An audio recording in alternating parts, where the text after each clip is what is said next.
Welcome to The Explainer. Today, we're jumping right into literally one of the most profound, deeply debated questions in all of human history, the existence of a creator. We're going to objectively unpack our source material here, starting way back with the highly structured traditional theological proofs of classical Islamic scholars, and then we'll bridge all the way over to modern-day scientific skepticism. It is a truly fascinating journey of logic, observation, and just raw human curiosity. So let's get right into it.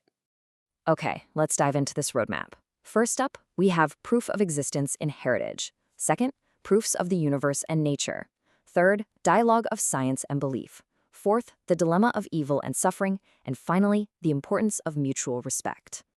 Starting with Section 1, proof of existence in heritage, classical logical deductions. So, when we look at classical Islamic theology, early scholars didn't just rely on blind faith. They actually utilize these incredibly structured, strict logical deductions to argue for a creator. And their foundational anchor comes directly from this specific verse in the Quran, which asks, were they created by nothing, or were they the creators of themselves?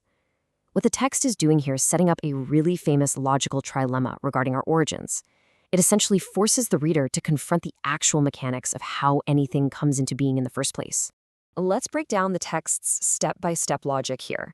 The argument basically states there are only three possible ways we could exist.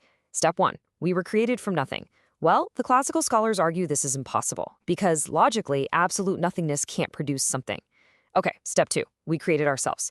Also impossible, right? Because you can't act before you even exist. So, by process of elimination, that leaves us with step 3, we were created by a necessary uncreated creator. It's a pretty fascinating way of narrowing down the options. Now, you might be wondering about the classic pushback. Well, who created the creator? So the crucial point is how the text actually deals with this. The classical scholars logically rejected that idea through a concept called infinite regression. They argue that an endless, never-ending chain of creators is just conceptually impossible. Think about it. If every single cause needs a prior cause, nothing would ever begin at all. Therefore, the logic dictates there literally has to be a first, uncreated cause that started the whole shebang. Moving on to Section 2. Proofs of the universe and nature, historical analogies. Now, while those logical deductions we just covered are, pretty abstract, the source text also grounds these concepts in some really vivid analogies, things that anyone just observing the world could instantly grasp. Take this famous anecdote from a Bedouin mentioned in the text. He basically pointed out that out in the desert, seeing camel dung clearly means a camel was there, right? And footprints obviously indicate a traveler passed by. He then took that very simple, everyday observation and scaled it all the way up to the cosmos, asking, does a universe of constellations not indicate the knowing? It's a really powerful argument from design, using basic environmental clues to argue for the presence of an intelligent designer. Another brilliant illustration from the primary text is Imam Abu Hanifa's analogy. He asked a group of skeptics to picture a ship on the Tigris River. But this ship steers itself, loads its own cargo, navigates the waters perfectly, and unloads itself at the destination, all completely without a captain. Naturally, the skeptics agreed that's impossible. Abu Hanifa then hit them with the analogy, if a self-steering boat is impossible, well, a highly ordered, perfectly balanced universe similarly requires a guiding hand. Let's move to Section 3 and see how this builds. Dialogue of science and belief, a modern conversation. Pivoting from those classical analogies, we fast forward to a modern dialogue. Here, we can impartially contrast two core worldviews presented in the text's conversational debate between a believer and an atheist. On the left side, the atheist argues that science is increasingly explaining our origins and that natural complexity doesn't inherently require a deity to make sense. But on the right side, the believer counters by stating that, sure, science excellently explains the mechanisms, the how of the universe, but theology and faith are required to explain the ultimate purpose, the why. Let's look a bit closer at the atheist's argument from the text.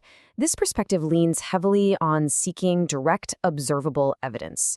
For them, scientific explanations are the absolute most reliable tool we have for understanding reality, and most notably, the atheist expresses a strong preference for leaving cosmic mysteries open, basically being okay with saying we just don't know yet, rather than placing a final, absolute answer, like a deity, on things without direct empirical proof.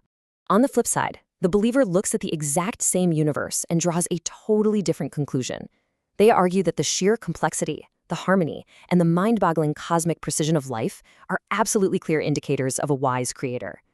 Beyond that, they view human instinct itself, our innate, undeniable drive to seek out meaning and purpose, as evidence. To them, it's simple logic.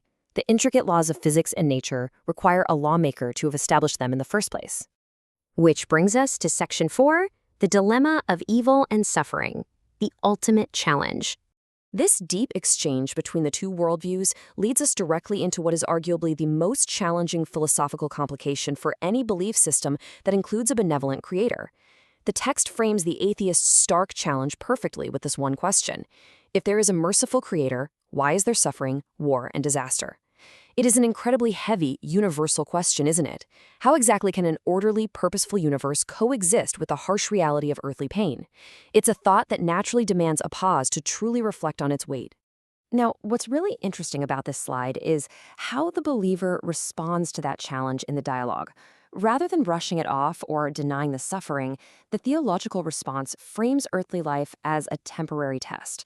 The believer argues that humans have been granted free will, which unfortunately includes the capacity to do harm, and that the full, complete wisdom behind why certain events happen in the universe is largely unseen and just beyond our current human comprehension.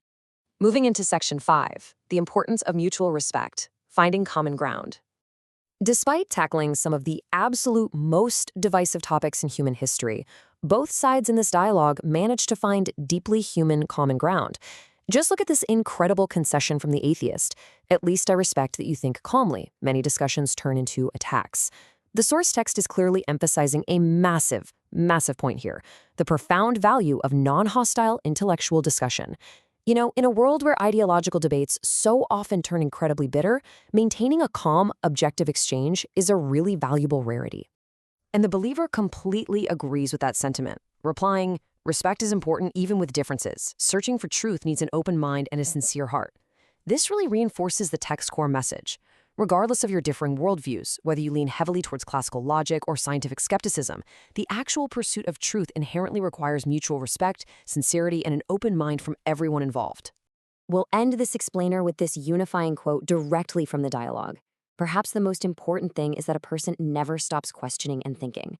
Whether you find yourself agreeing with the ancient Bedouin looking at footprints in the sand or the modern skeptic demanding empirical data, the journey of understanding never really ends.